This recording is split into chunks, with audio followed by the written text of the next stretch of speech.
आज हम language study the fun they had इस लेसन का पेज नंबर 10 पे क्वेश्चन नंबर 6 देखेंगे, जिसमें आपको वर्ब्स एक्सप्लेन कर देने वाली हूं मैं। Underline the verbs and choose the correct option, ये आपका क्वेश्चन है, जिसमें आपको यहाँ पर 3 वाक्य दिए हैं। इस ए में देखो, एक के नीचे एक 3 वाक्य है। मार्जी इवन रोट अबाउट इट, और उसके नीचे दिया है प्रेजेंट टेंस या पास्ट टेंस। तो आपको सबसे पहले वर्ब यानी इस वाक्य की क्रिया यानी यहाँ पर मार्जी क्या कर रही है ये आपको ढूंढना है। मार्जी ने लिखा, तो यहाँ पर क्रिया कौन सी है? लिखना, राइट, और उसका यहाँ पर पास्ट टेंस है रोट। लिखना, लिखा, तो यह आपको यहाँ पर क्रिया है। तो आप यहाँ पर इस रोट को अंडरलाइन करोगे, और लिखा यानी लिखने की क्रिया हो चुकी है, तो यह है सामान्य भूतकाल। तो आप यहाँ पर इसको पास्ट टेंस को इन 2 ऑप्शन में से आपका सही ऑप्शन रहेगा पास्ट टेंस। उसके बाद दूसरे वाक्य में है Tommy found a new book. Tommy को एक नई किताब मिली। मिलना, फाइंड यानी मिलना, तो यह मिलना और उसका पास्ट टेंस फाउंड, मिली। तो यहाँ पर भी आपको पास्ट टेंस की क्रिया है फाउंड को अंडरलाइन, और टेंस में आपने लिखना है पास्ट टेंस। उसके बाद आपको तीसरा वाक्य है my father knows as much as my teacher. अब क्रिया है नो, और उसका पास्ट टेंस है न्यू। नो यानी जानना, कि मेरे पिताजी जानते हैं, जितना मेरी टीचर जानती है उतने मेरे पिताजी जानते हैं, ऐसा उस वाक्य का अर्थ है। लेकिन यहाँ पर नो और न्यू ये दोनों भी नहीं है, ये नोज है। अब ये कहां से आया? नोज, यह भी प्रेजेंट टेंस का ही रूप है। नो और नोज ये दोनों भी प्रेजेंट टेंस में आते हैं।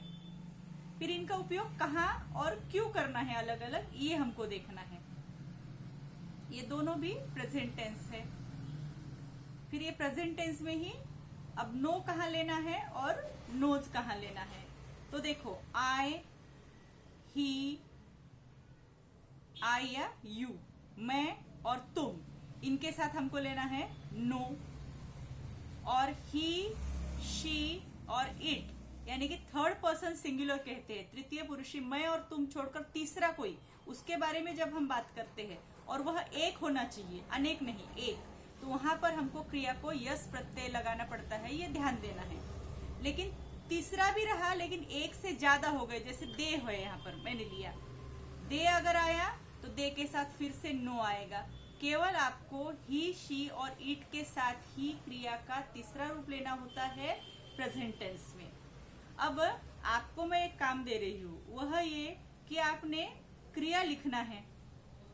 मार्जिन में आपने हिंदी में एक के नीचे एक बहुत सारी क्रिया लिखना है, और फिर उसका प्रेजेंट टेंस और पास्ट टेंस, फर्स्ट फॉर्म और सेकेंड फॉर्म आपने उसका लिखकर निकालना है।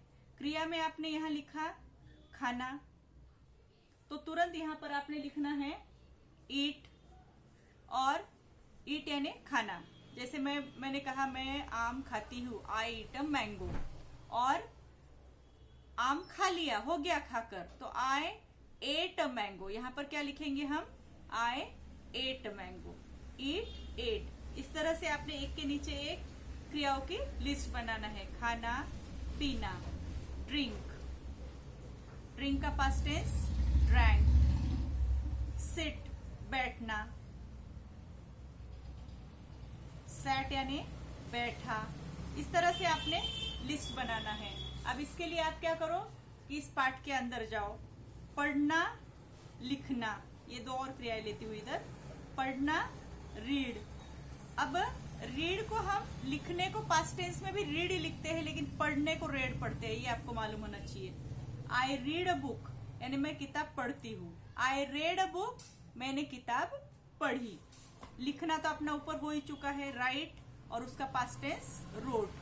अब आपने क्या करना है, ये लिस्ट में ये कहानी में जाना है, और कहानी के सभी वाक्यों में से या कम से कम हर पैराग्राफ में से एक तो भी क्रिया आपने ढूंढना है।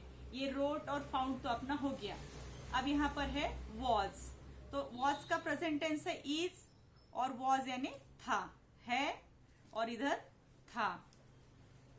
उसके बाद सेड है, यहाँ पर देखो सेड, तो से यानी कहना और सेड यानी कहा। तो इस तरह से आपने हर पैराग्राफ में से यहाँ पर देखो, he was a little boy, his grandfather told him, told him, tell यानी बताना और टोल्ड यानी बताया। इस तरह से आपने जितनी क्रियाएं आप लिख सकते हो उतनी लिखना है और उसकी लिस्ट बनाकर भेजना है। अब इसके ऊपर देखो, एक सोपी सी आपको ट्रिक बताती हूँ। बहुत सारी क्रियाओं को ईडी लगता है, टर्न, टर्न, तो टर्न ईडी लगा कि वह हो गया पास्ट टेंस, टर्न यानी पलटना, और टर्न ये हमेशा पास्ट टेंस है, ईडी लगा कि पास्ट टेंस। हेल्प मदद करना, हेल्प मदद की, वॉक चलना, वॉक्ड चला। ऐसे आपको बहुत सारे ईडी वाले रूप भी मिलेंगे और ईडी से अलग जो होते हैं वो भी रूप मिलेंगे। तो आपको उन क्रियाओं को लर्न करना है, और जितनी क्रियाएं आपको ज्यादा लर्न होंगी उतना आपको अंग्रेजी जल्दी जल्दी समझ में आएगा। तो आज आप होमवर्क यही करोगे कि क्रिया का पहला रूप प्रेजेंट टेंस और क्रिया का दूसरा रूप पास्ट टेंस, ये आप लिखकर निकालोगे। ओके।